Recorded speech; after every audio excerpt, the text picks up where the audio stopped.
tinalo po ni Tapalis ang halimaw na si Ahmad Alib.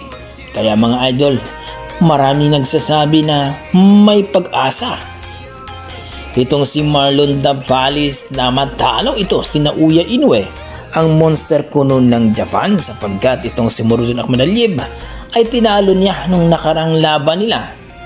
At dito nga mga idol, marami ang naniniwala na matalo talaga itong si Naoya Inoue, sapagkat ang halimaw kuno ng Uzbekistan na si Marlon Ahmad Alib ay tinalo ni Marlon Tapalis. Kumbaga mga idol, kung magkamali ng kamada dito si Naoya Inoue ay sigurado iiyak ito sa luna, sapagkat manalo ang ating pambato na si Marlon the Nightmare Tapalis. Well mga idol, ika nga ng ating mga boxing fans ay dadaan muna si Marlon Tapalis daw sa butas ng karayom bago matalo itong si Naoya